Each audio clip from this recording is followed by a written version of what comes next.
Quand on évoque Archimède, on imagine un génie dont l'esprit perspicace a sondé les mystères de l'univers bien avant l'avènement de la science moderne telle que nous la connaissons.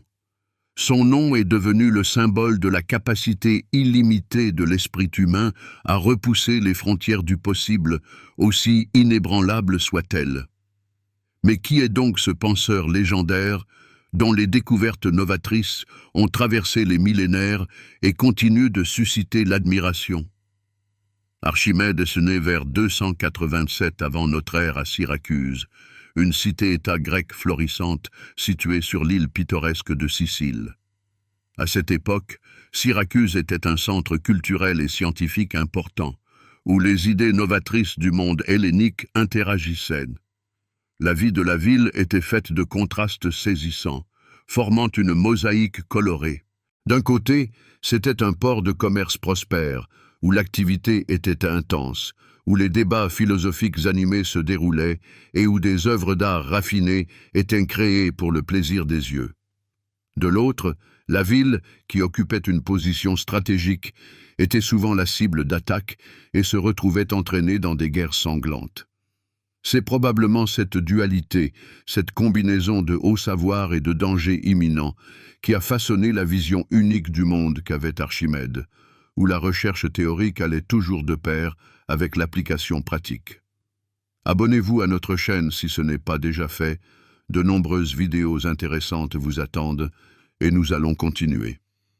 Archimède a vécu à une époque historique où la science commençait tout juste à explorer prudemment les fondements de l'univers en faisant ses premiers pas.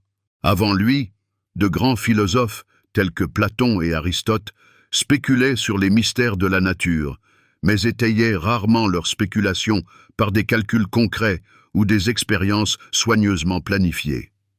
Archimède, lui, est devenu cet homme qui non seulement contemplait et réfléchissait, mais qui agissait aussi activement, créait de nouveaux mécanismes, effectuait des vérifications minutieuses et appliquait avec succès ses découvertes dans la pratique, démontrant ainsi leur bien fondé. C'est là que réside son originalité. Il n'était pas seulement un scientifique et un penseur exceptionnel, mais aussi un ingénieur talentueux, capable de transformer ses idées audacieuses en une réalité tangible. Syracuse, sa ville natale, a joué un rôle essentiel dans son développement en tant que scientifique. La ville était sous la sage gouvernance du roi Hiéron II, connu comme un généreux mécène des sciences et des arts, favorisant leur développement. Archimède travaillait souvent sous le patronage de Hiéron, trouvant des solutions non seulement à des problèmes théoriques abstraits, mais aussi à des problèmes qui avaient une importance pratique primordiale pour le bien-être de la ville et de ses habitants. Le roi Hiéron II, reconnaissant sans réserve le talent exceptionnel d'Archimède, lui confiait la résolution des tâches les plus complexes et les plus importantes. De la construction d'ouvrages de défense fiables, destinés à protéger la ville, à la vérification minutieuse de l'honnêteté des joailliers fabriquant des objets pour la cour royale. C'est précisément cette histoire qui a ensuite servi de base à la célèbre légende de Réka, dont nous reparlerons.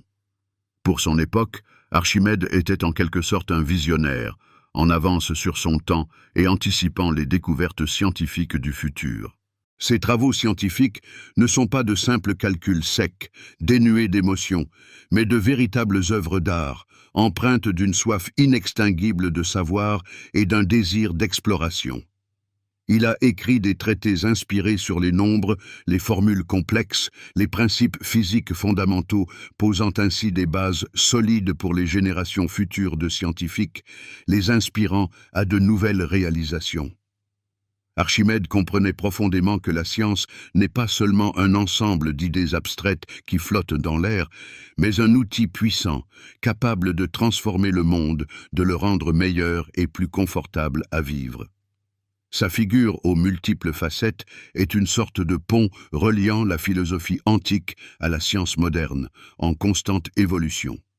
Il a posé les principes de base qui, des siècles plus tard, ont été utilisés avec succès par des scientifiques éminents tels que Copernic, Galilée et Newton. En considérant les réalisations impressionnantes d'Archimède, on se demande inévitablement comment un homme qui a vécu il y a plus de 2000 ans a pu atteindre un niveau de compréhension aussi profond du fonctionnement du monde qui l'entoure.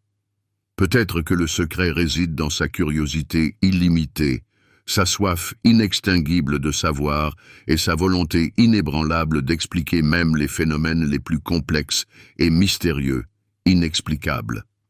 Car pour Archimède, la notion d'impossible n'existait pas, mais il n'y avait qu'un problème attendant sa solution, aussi complexe et insurmontable qu'il puisse paraître. Archimède était un homme doté d'une capacité étonnante à transformer une simple idée en quelque chose de grandiose qui frappe l'imagination. Nous avons déjà constaté qu'il pensait en grand, sans se limiter aux cadres habituels, mais il existe une expression célèbre qui reflète le plus clairement et le plus précisément son approche unique de la science et de la vie en général.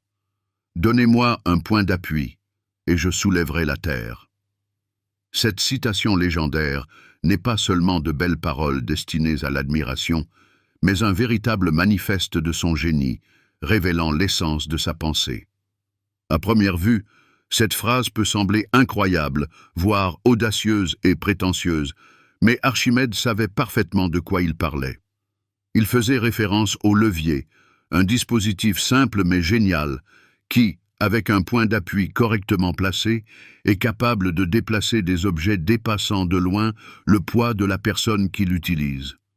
Si l'on augmente la longueur du levier et que l'on trouve une base solide, ces possibilités deviennent pratiquement illimitées, permettant de réaliser des choses incroyables. C'était là tout Archimède. Il étudiait attentivement les lois de la physique et y voyait non pas des limitations regrettables, mais d'énormes possibilités, attendant d'être révélées.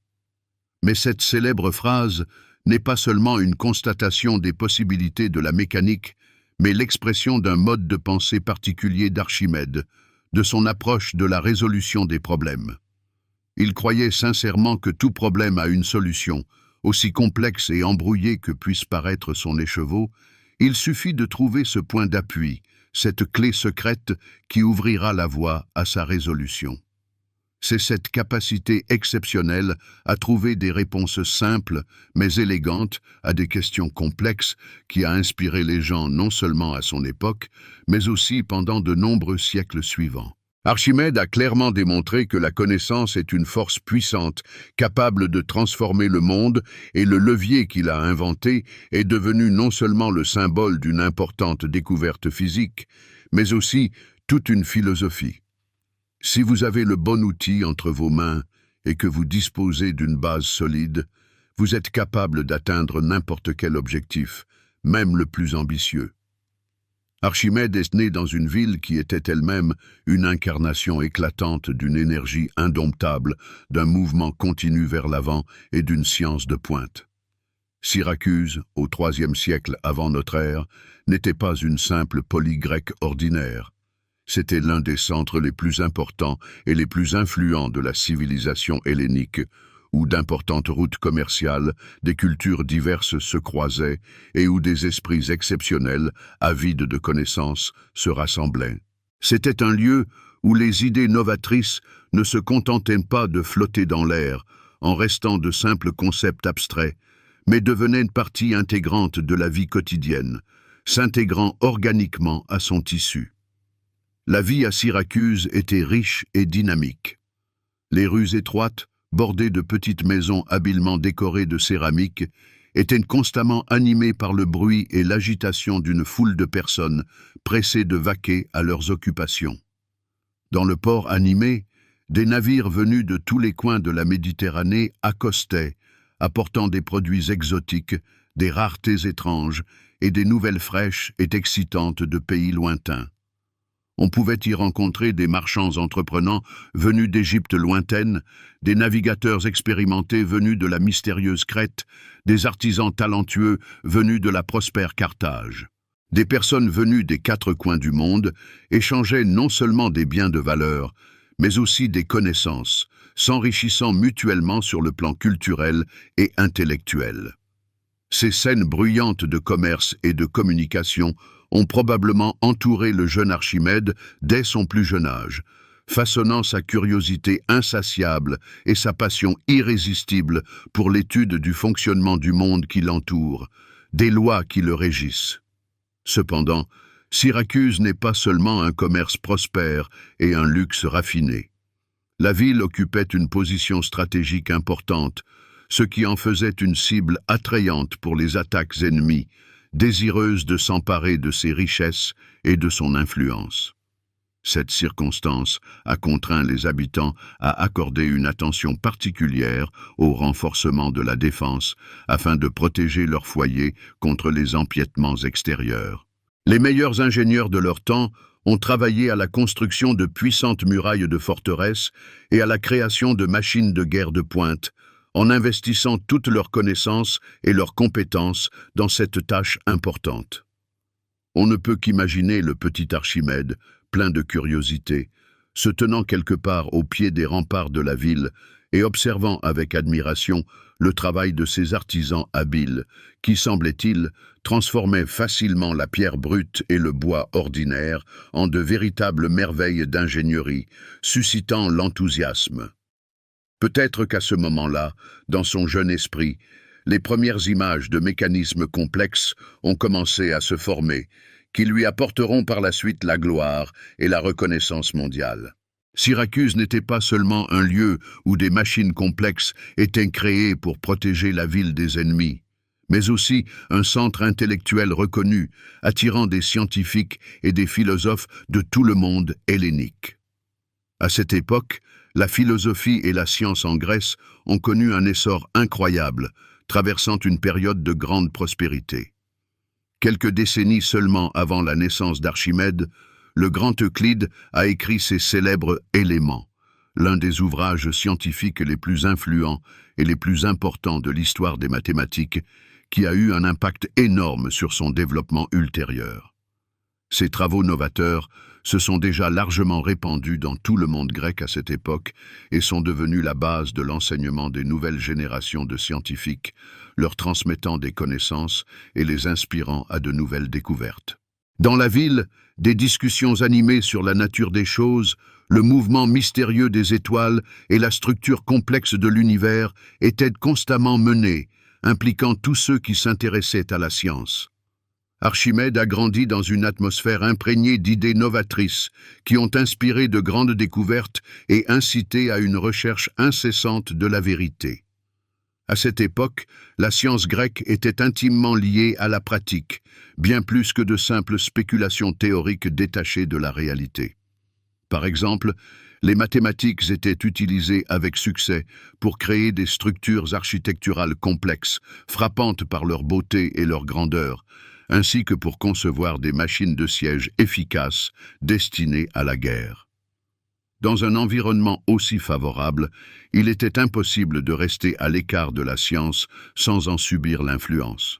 Dès son plus jeune âge, Archimède a pu observer comment les idées avancées par les philosophes et les savants se concrétisaient, apportant des bénéfices à la société.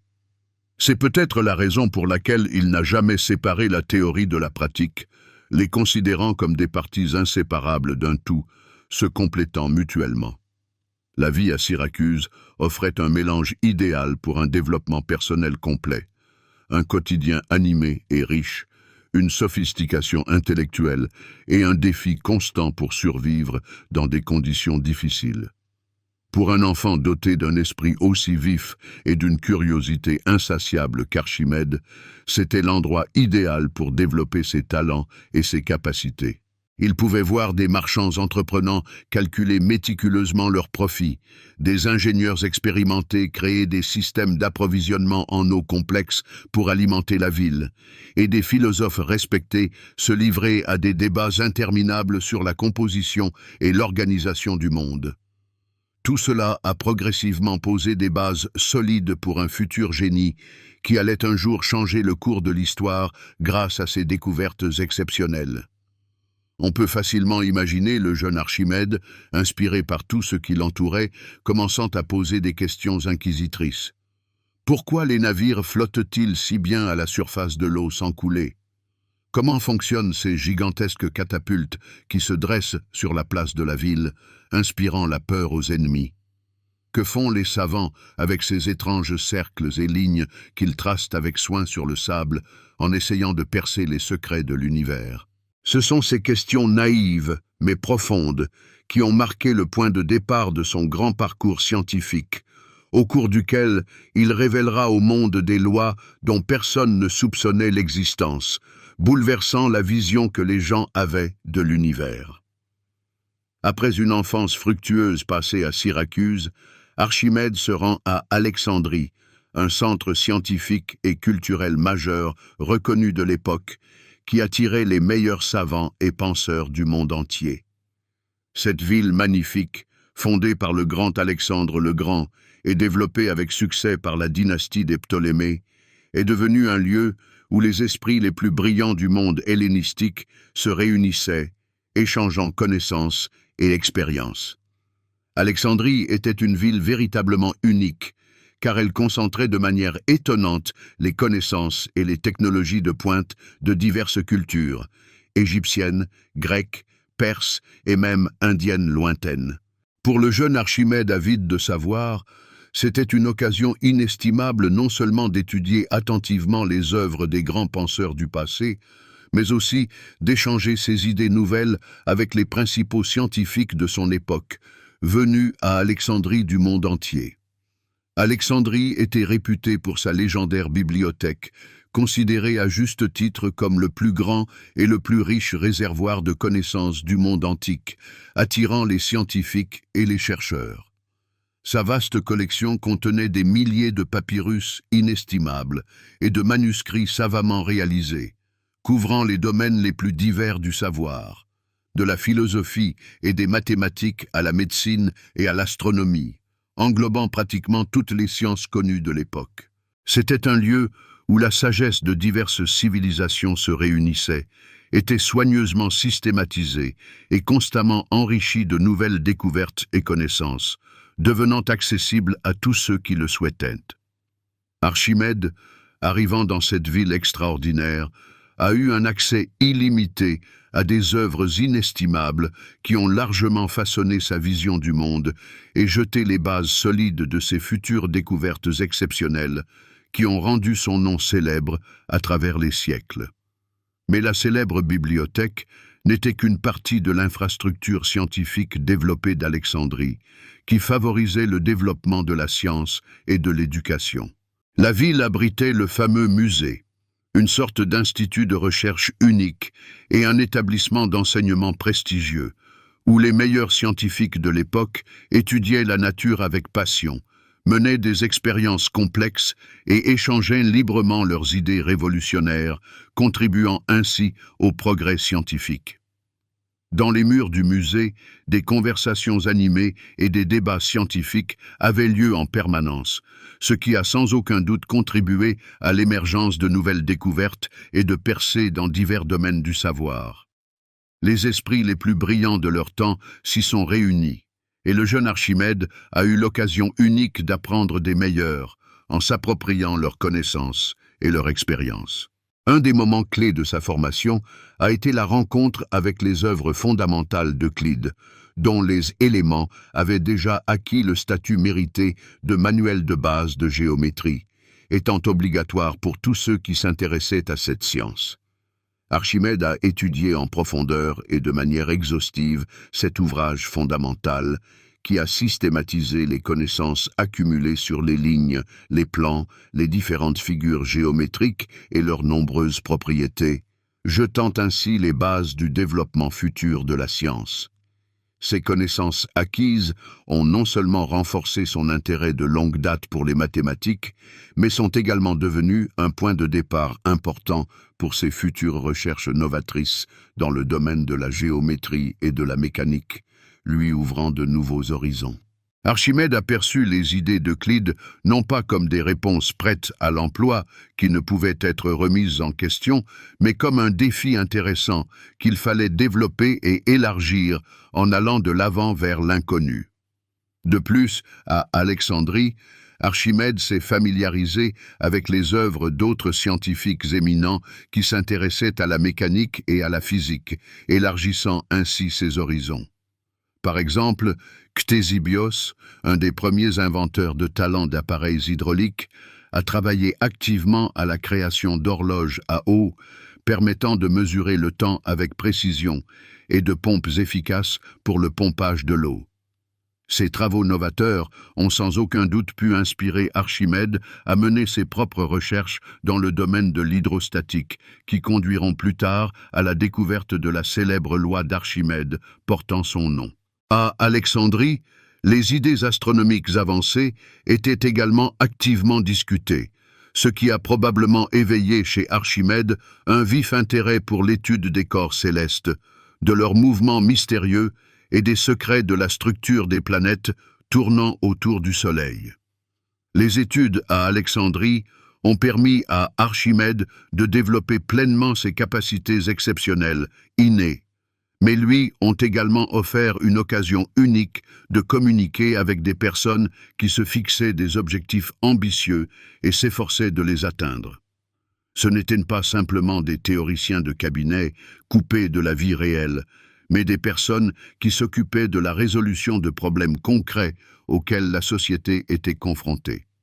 La protection des villes contre les attaques, l'amélioration des méthodes agricoles, la création de nouvelles technologies plus perfectionnées, facilitant la vie.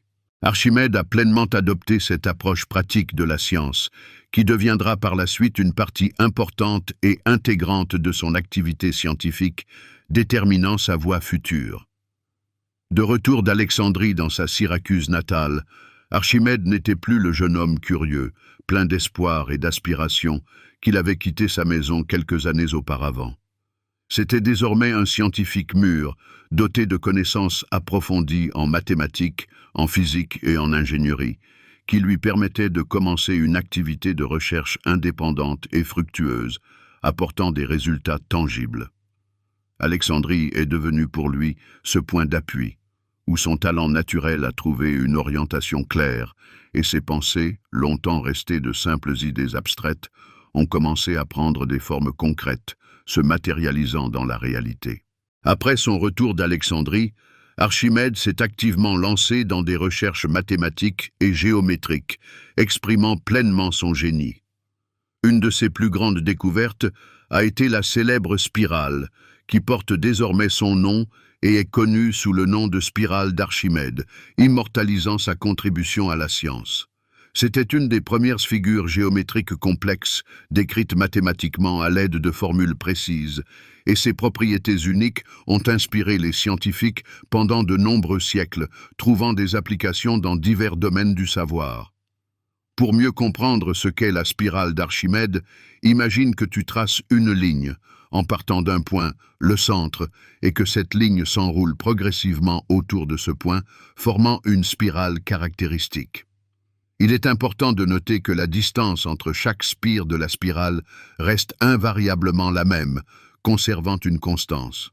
Cela signifie que, à mesure que la spirale augmente en taille, chaque nouvelle spire est séparée de la précédente par une distance strictement définie et égale, conservant une proportionnalité.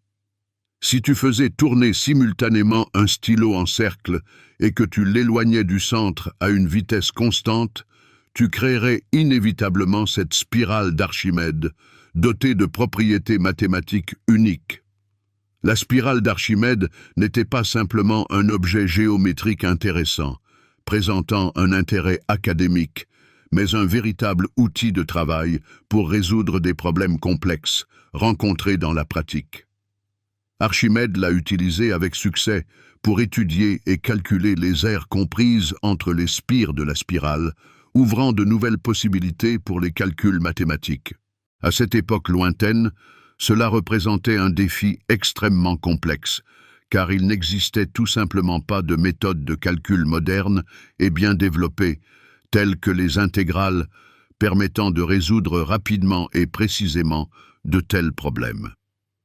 Archimède a développé ses propres méthodes uniques, permettant de trouver les aires de figures complexes et ses travaux novateurs dans ce domaine sont devenus une base solide pour les recherches futures dans le domaine des mathématiques, inspirant les scientifiques à de nouvelles réalisations. L'importance pratique de la spirale d'Archimède qu'il a développée s'est avérée extrêmement grande, trouvant des applications dans divers domaines.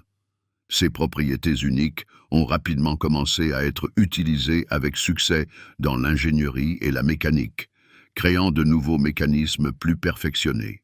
Par exemple, les pompes spirales, destinées à soulever efficacement l'eau à une hauteur importante, ont été inspirées par cette forme géométrique élégante. Des pompes similaires étaient activement utilisées dans les temps anciens, et leur principe de fonctionnement a peut-être été développé sous l'influence directe des idées novatrices d'Archimède, en avance sur son temps. La spirale, de plus, est utilisée avec succès dans divers mécanismes où l'uniformité du mouvement est particulièrement importante, par exemple dans les engrenages qui assurent une transmission fluide de la rotation, ou dans les constructions hélicoïdales qui nécessitent un déplacement précis. Aujourd'hui encore, les principes fondamentaux issus de l'étude approfondie de cette courbe élégante trouvent une large application dans divers domaines de la technique moderne, confirmant le génie d'Archimède. Archimède a apporté une contribution inestimable au développement des mathématiques en élaborant des méthodes novatrices de calcul des aires et des volumes de figures géométriques complexes, qui ont en fait anticipé l'apparition du calcul intégral en devenant son précurseur. Pour résoudre ces problèmes complexes, il a utilisé avec succès la méthode d'exhaustion qu'il avait mise au point, démontrant ainsi son ingéniosité et sa profonde compréhension des principes mathématiques. Cette méthode élégante consistait à diviser une figure complexe en une multitude de parties minuscules ayant des paramètres géométriques connus, puis à additionner soigneusement leurs aires ou leurs volumes pour obtenir la caractéristique générale de la figure. Pour calculer l'aire d'un cercle, Archimède y inscrivait habilement des polygones réguliers et décrivait également des polygones autour du cercle, en recherchant une précision maximale. En augmentant progressivement le nombre de côtés des polygones, il obtenait une approximation de plus en plus précise de l'aire réelle du cercle, démontrant ainsi son talent mathématique. À la suite de ces calculs minutieux, il a prouvé de manière convaincante que l'aire d'un cercle est égale au produit du rayon du cercle par la moitié de la longueur de sa circonférence, faisant ainsi une découverte importante. Archimède a également travaillé avec succès au calcul des volumes de différentes figures tridimensionnelles, démontrant sa maîtrise de la géométrie. Il a réussi à montrer que le volume d'une sphère est égal aux 2/3 du volume du cylindre qui l'entoure, à condition que la hauteur du cylindre soit égale à son diamètre, établissant ainsi une relation mathématique importante. Pour ce faire, il a coupé mentalement les figures en fines tranches et a soigneusement comparé leur volume, parvenant ainsi au bon résultat. Archimède considérait cette découverte comme l'une des plus importantes de sa vie, en étant à juste titre fier, et a légué à sa postérité la représentation d'une sphère et d'un cylindre sur sa pierre tombale afin d'immortaliser cette réalisation. De plus, Archimède a calculé les volumes de différents cônes et a prouvé de manière convaincante que le volume d'un cône est exactement 1/3 du volume d'un cylindre ayant la même hauteur et la même base, établissant ainsi une autre loi géométrique importante.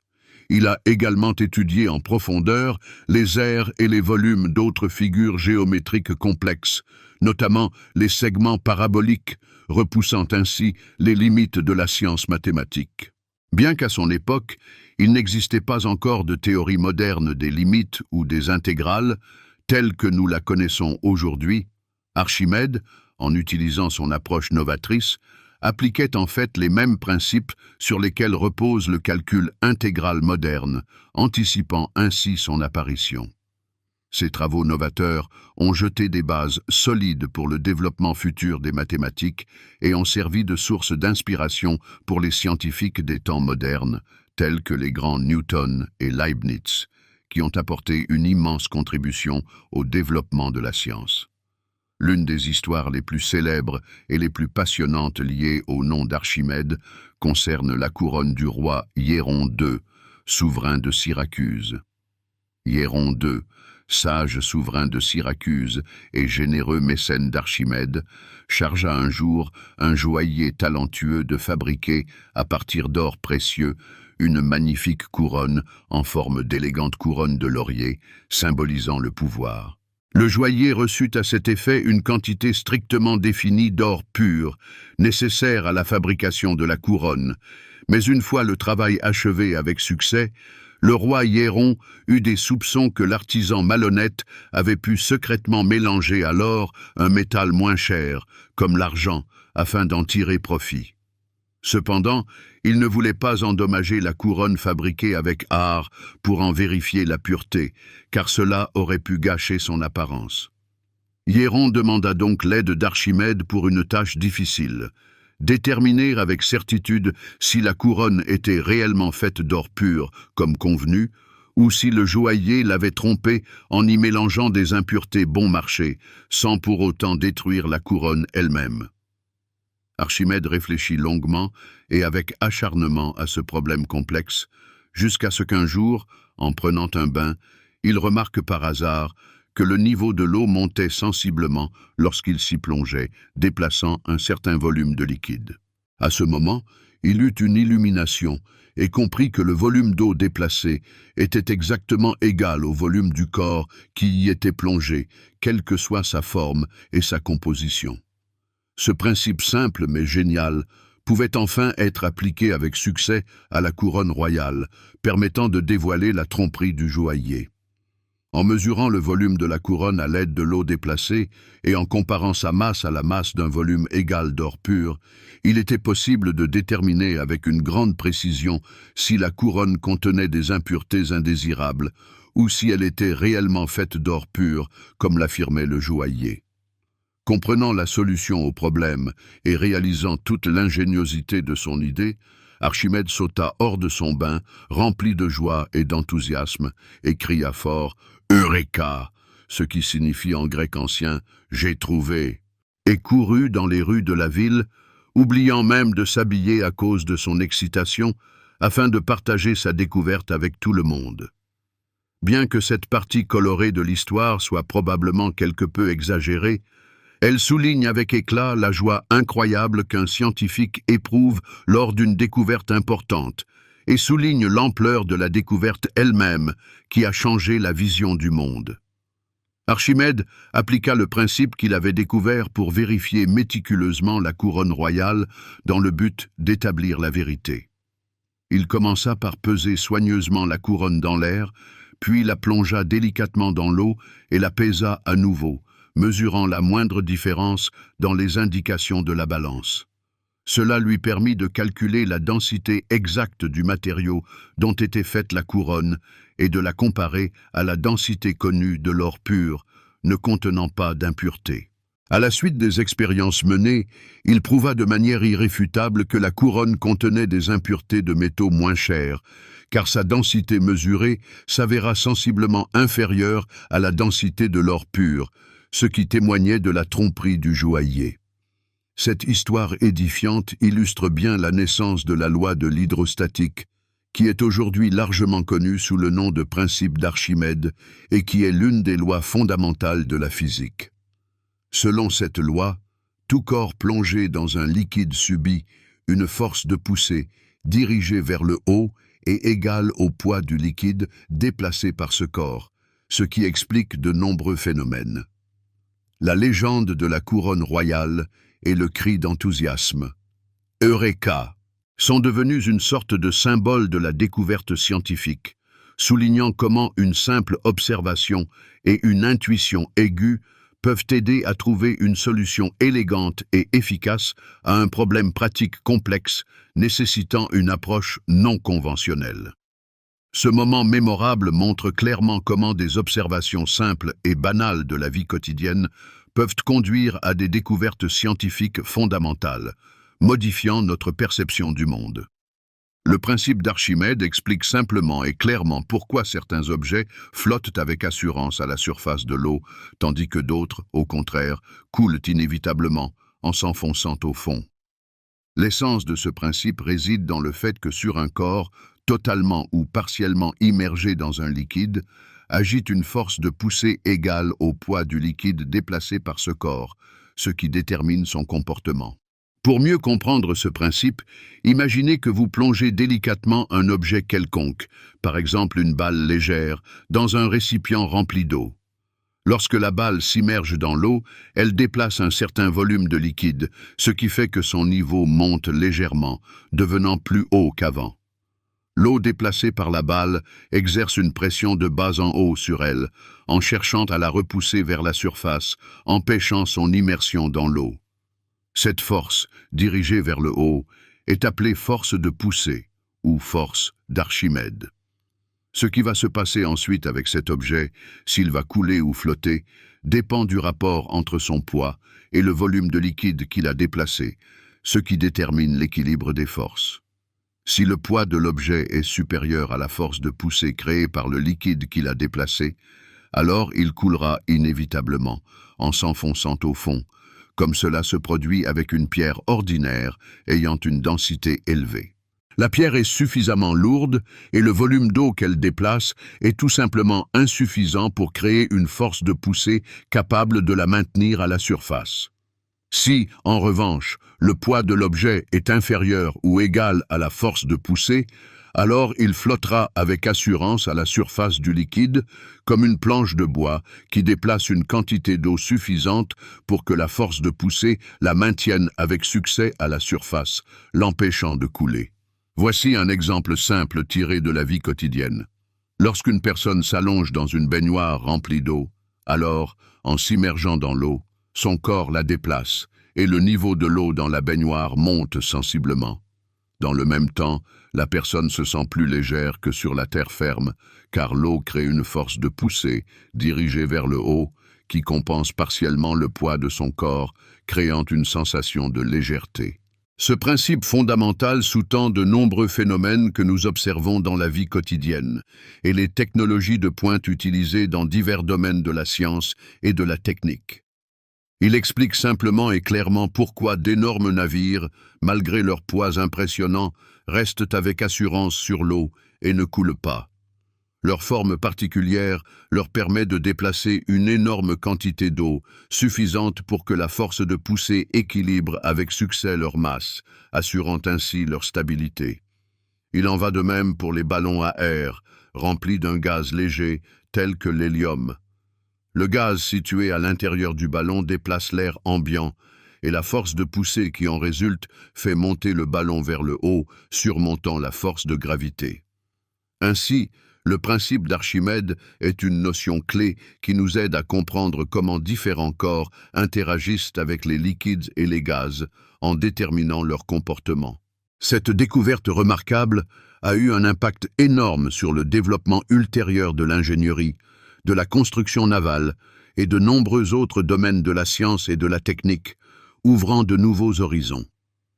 Après qu'Archimède eut élaboré les principes fondamentaux de l'hydrostatique, qui expliquaient en détail le comportement de différents corps dans un liquide, il concentra ses efforts sur l'étude approfondie de la mécanique, dans le but d'élargir ses connaissances. Sa contribution significative suivante à la science fut le développement de la théorie des leviers et des poulies, des dispositifs mécaniques simples mais efficaces, qui pouvaient considérablement faciliter l'exécution de tâches physiques difficiles en réduisant les efforts requis. Archimède a découvert un principe fondamental. Un levier correctement conçu peut multiplier la force appliquée, permettant ainsi de soulever ou de déplacer des objets lourds.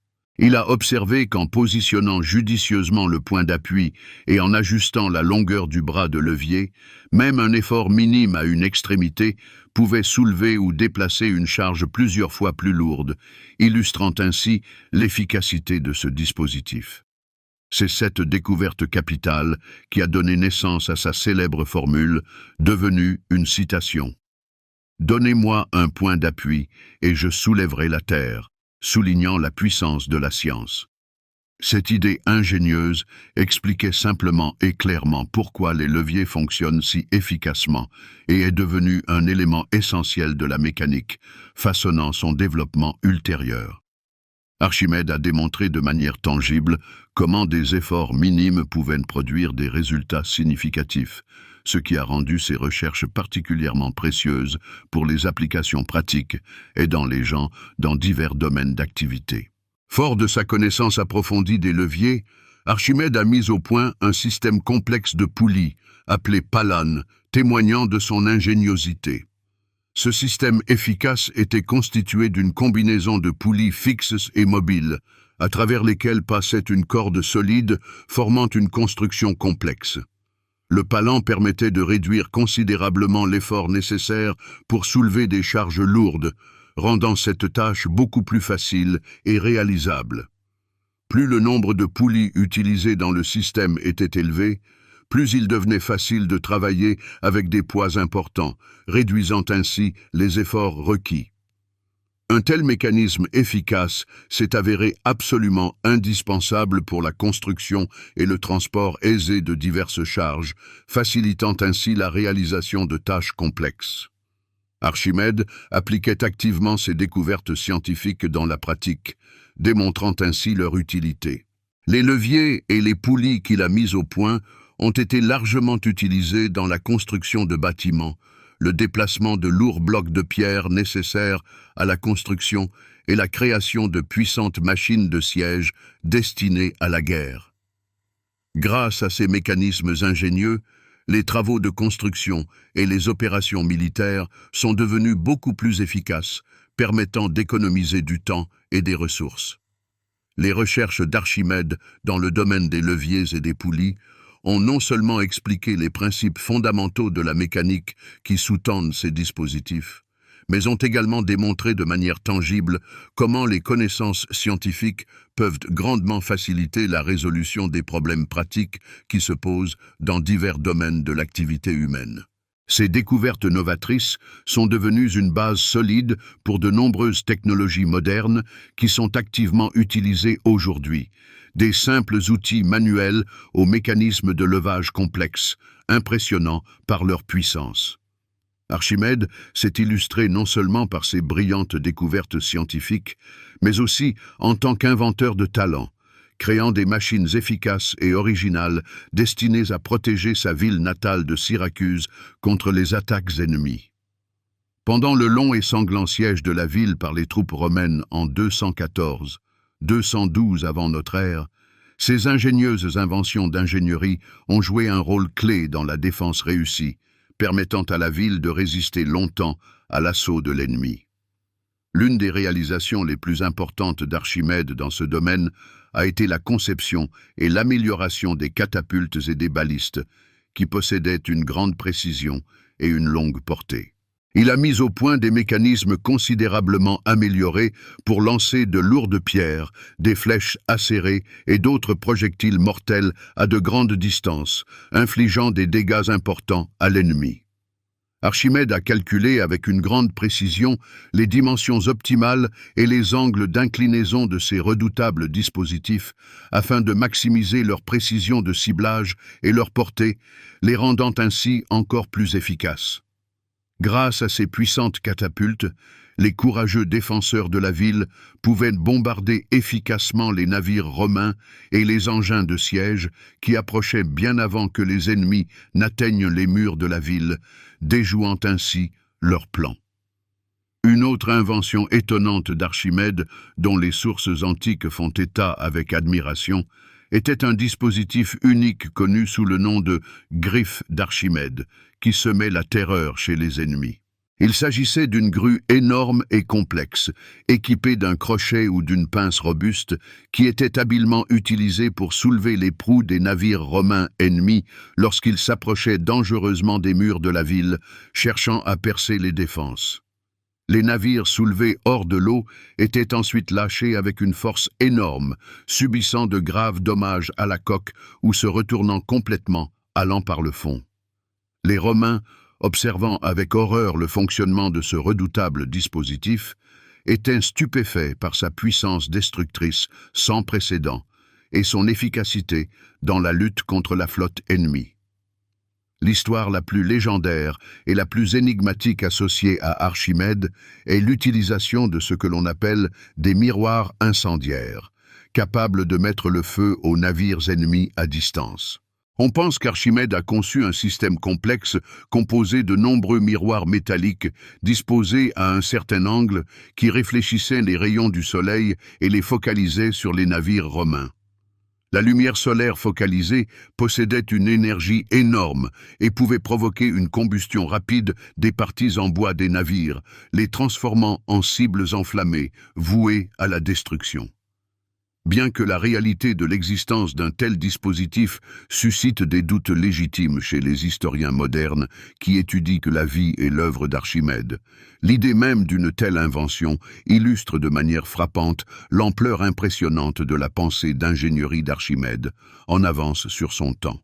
De plus, Archimède a considérablement amélioré les murs défensifs de la ville, en concevant des mécanismes et des pièges spéciaux qui pouvaient efficacement entraver la progression des tours de siège ou détruire les fortifications ennemies, leur infligeant des dommages irréparables.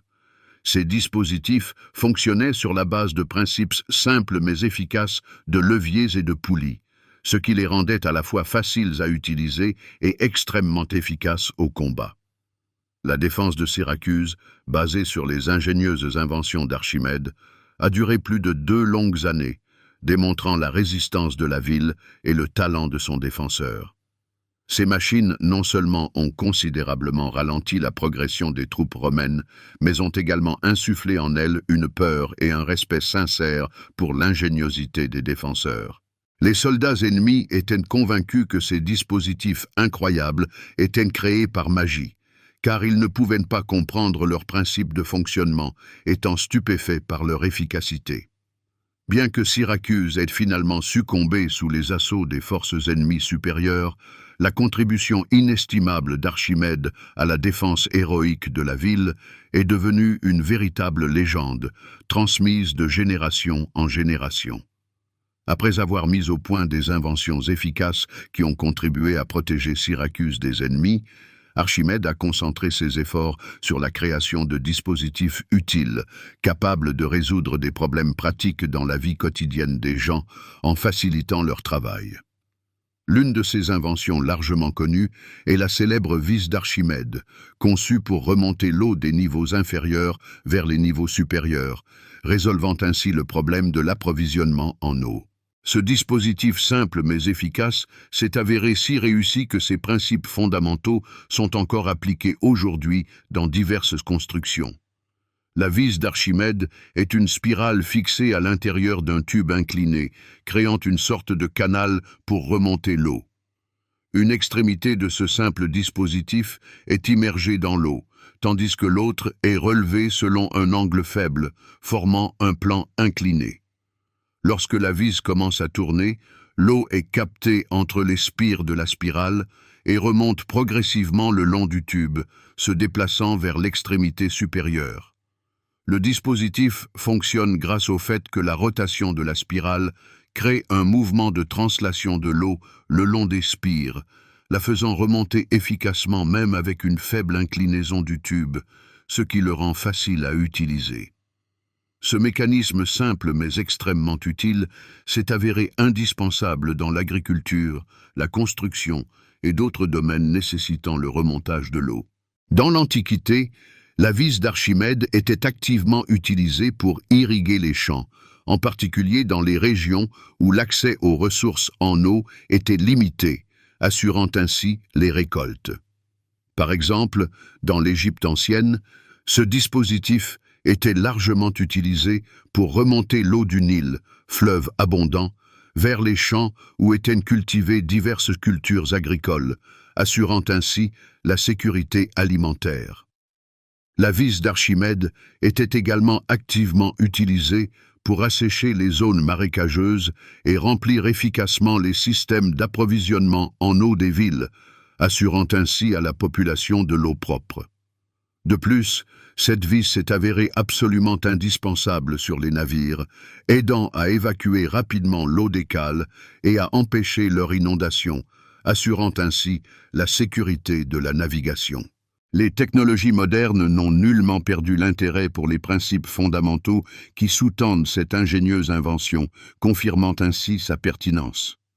Aujourd'hui, la vis d'Archimède est utilisée avec succès dans les stations d'épuration pour remonter efficacement les eaux usées, dans l'agriculture pour irriguer les champs, assurant ainsi les récoltes, et même dans l'hydroélectricité moderne, où elle fonctionne en sens inverse, produisant de l'énergie électrique.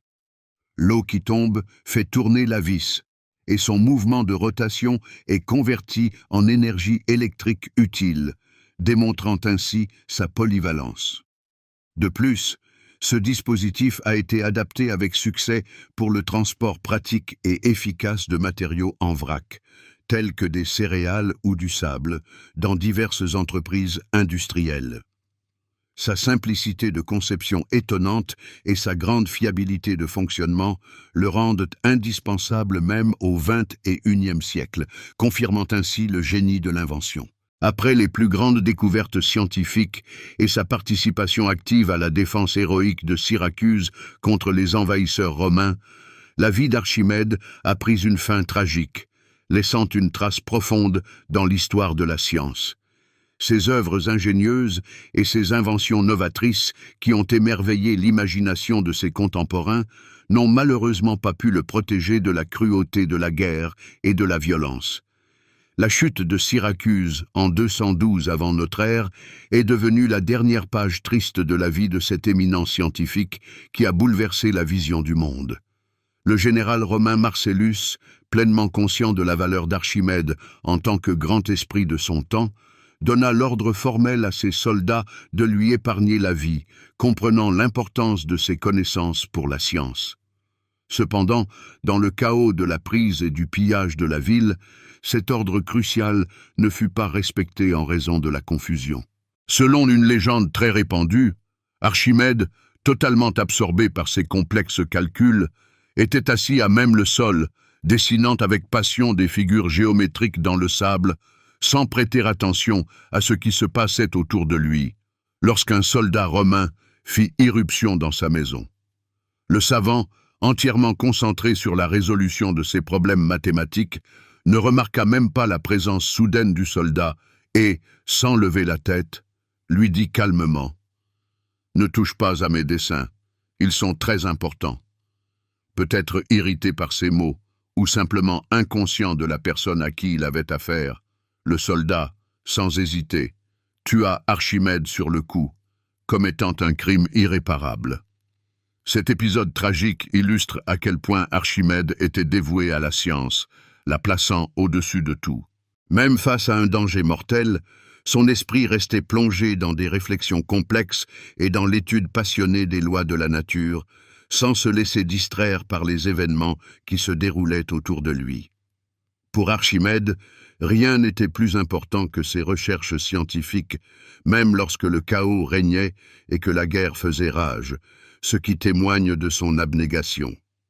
Cependant, cette triste histoire souligne également clairement la tragique contradiction entre la connaissance et la force brute qui domine le monde. Marcellus, un homme qui comprenait l'immense valeur de la science et des connaissances scientifiques, tenta de sauver la vie d'Archimède en donnant un ordre en ce sens, mais son ordre, malheureusement, ne put arrêter la cruauté et l'incompréhension d'un simple soldat, inconscient de l'importance de la science. La mort prématurée de cet éminent savant est devenue un symbole tragique de la vulnérabilité des connaissances face à la force physique brute et à la stupidité humaine qui ne valorise pas l'intelligence. La mort d'Archimède fut une perte immense et irréparable pour l'ensemble du monde scientifique qui pleura son départ. Ses travaux novateurs ont inspiré des générations de scientifiques, les incitant à de nouvelles découvertes, et son nom est à jamais devenu synonyme de génie humain, incarnant un esprit exceptionnel. Les travaux d'Archimède, qui ont jeté des bases solides pour la mécanique, les mathématiques et la physique, sont à juste titre considérés comme la plus grande réalisation scientifique du monde antique, déterminant son développement. Cependant, après la chute de l'Empire romain, ils furent sérieusement menacés de disparition, risquant d'être perdus à jamais. Les processus historiques complexes et le déclin général de la pensée scientifique en Europe pendant plusieurs siècles ont presque complètement effacé de la mémoire des hommes les réalisations des savants de l'Antiquité, les vouant à l'oubli. Malgré cela, les œuvres inestimables d'Archimède ont été préservées grâce aux efforts des savants byzantins et arabes, qui ont joué un rôle décisif dans leur traduction, leur adaptation et leur diffusion dans le monde entier, les empêchant de disparaître. Après la destruction de nombreux grands centres scientifiques de l'Empire romain d'Occident, les précieux écrits des auteurs antiques, y compris les travaux d'Archimède, ont été oubliés ou irrémédiablement perdus, ce qui fut une tragédie pour la science. Cependant, l'Empire byzantin, qui continuait à chérir la culture grecque et les connaissances scientifiques, devint le premier dépositaire fiable de ces œuvres inestimables, les protégeant de l'oubli. Les textes scientifiques d'Archimède, tels que Sur la sphère et le cylindre, La mesure du cercle, Sur les corps flottants et autres, furent soigneusement recopiés et précieusement conservés dans la célèbre bibliothèque de Constantinople, devenant ainsi accessibles aux savants. Les savants byzantins ne se contentèrent pas de recopier méticuleusement les œuvres d'Archimède, ils les commentèrent également en détail, contribuant ainsi à préserver leur sens et leur signification originelle pour les générations futures, transmettant ainsi les connaissances. Cependant, Byzance seule n'aurait pas suffi à faire en sorte que les connaissances d'Archimède puissent survivre aux siècles remplis de bouleversements et de guerres. Les savants arabes apportèrent une contribution décisive à la conservation de ces œuvres, manifestant un grand intérêt pour la science. À partir du 8e siècle, à l'époque de l'âge d'or de l'islam, le monde arabe se transforma en un grand centre de science et de culture, attirant des savants du monde entier. Les califes du puissant califat abbasside, tels que l'éclairé Al-Mamoun, organisèrent activement des traductions à grande échelle de textes anciens du grec et du syriaque vers l'arabe, s'efforçant de préserver les connaissances pour la postérité. La célèbre maison de la sagesse de Bagdad, connue sous le nom de Bayt al-Hikma, devint le principal centre scientifique de l'époque, où les œuvres d'Archimède furent soigneusement collectées, traduites et étudiées aux côtés des œuvres d'Euclide, d'Aristote et d'autres grands penseurs. Une attention particulière fut accordée aux travaux d'Archimède sur les mathématiques et la mécanique qui étaient considérés comme très importants. Les savants arabes, tels qu'Al-Kindi et Al-Khazini, non seulement traduisirent ces travaux scientifiques en arabe, mais les développèrent également activement, contribuant ainsi à la science.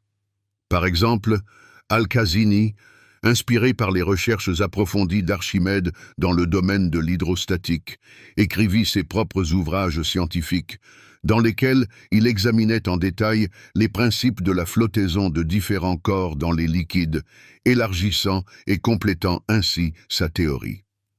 Les traductions des œuvres d'Archimède étaient souvent accompagnées de commentaires détaillés qui expliquaient soigneusement les aspects complexes des textes anciens, les rendant accessibles à une audience plus large intéressée par la science. Ces traductions arabes savamment réalisées devinrent une sorte de pont, par lequel les précieuses connaissances d'Archimède passèrent avec succès de l'Antiquité au Moyen Âge, pour ensuite, des siècles plus tard, revenir en Europe, enrichissant sa pensée scientifique. Au XIIe siècle, l'Europe commença à connaître une période de renaissance scientifique, connue dans l'histoire sous le nom d'époque de la scolastique, lorsque l'intérêt pour la science se raviva. Les travaux scientifiques des savants de l'Antiquité, traduits par les savants arabes en arabe, commencèrent progressivement à revenir vers l'ouest par l'Espagne et la Sicile, qui étaient alors d'importants centres d'échanges culturels entre les mondes chrétiens et musulmans, favorisant ainsi la diffusion des connaissances. Les traducteurs latins, tels que Gérard de Crémone, traduisirent activement les œuvres d'Archimède de l'arabe vers le latin, les ramenant dans les universités européennes, où la science recommença à être étudiée. À cette époque, Les œuvres d'Archimède devinrent la base de l'étude des mathématiques et de la mécanique dans les universités, façonnant la vision scientifique du monde des étudiants. Ces travaux inspirèrent des savants exceptionnels tels que Léonard de Pise, qui appliqua avec succès les méthodes d'Archimède à ses propres recherches mathématiques, et Roger Bacon, qui manifesta un grand intérêt pour ses approches expérimentales en sciences. Les œuvres d'Archimède étaient particulièrement appréciées à l'époque de la Renaissance, lorsque les savants européens commencèrent à se référer directement aux originaux grecs, les étudiant dans leur version originale. Les copies survivantes des textes grecs, précieusement conservés à Byzance, jouèrent un rôle important dans ce processus, donnant aux savants accès aux sources primaires. Par exemple, l'œuvre unique d'Archimède sur la méthode, contenant ses découvertes novatrices dans le domaine du calcul intégral, ne fut découverte qu'en 1906 sous la forme d'un palimpseste, mais même au Moyen Âge, ses idées géniales sur l'hydrostatique et la mécanique étaient activement étudiées et appliquées dans la pratique. Les travaux d'Archimède sont devenus partie intégrante de la formation de la pensée scientifique en Europe, ayant un impact énorme sur son développement. Ces importantes découvertes dans le domaine de la mécanique ont inspiré non seulement les savants médiévaux, mais aussi les grands esprits de l'époque moderne, tels que Galilée et Newton, qui ont accompli une véritable révolution scientifique. Galilée appréciait hautement les principes des leviers et de l'hydrostatique développés par Archimède, et Newton utilisa efficacement ces méthodes novatrices lors de la création de ces théories mondialement connues, qui ont changé la science. L'histoire de la conservation des œuvres d'Archimède est un exemple frappant de la façon dont les connaissances précieuses peuvent être transmises avec succès à travers différentes civilisations et époques, sans perdre de leur pertinence. Les savants arabes, qui ont servi de gardiens fiables de la sagesse antique, et les traducteurs européens, qui ont ramené ces connaissances inestimables vers l'Ouest, ont assuré à Archimède l'immortalité scientifique, conservant son nom dans l'histoire. Ces idées géniales, qui ont traversé les siècles, continuent d'inspirer la science aujourd'hui, nous rappelant comment un seul nom peut relier des époques entières et différentes cultures, contribuant ainsi au développement de l'humanité.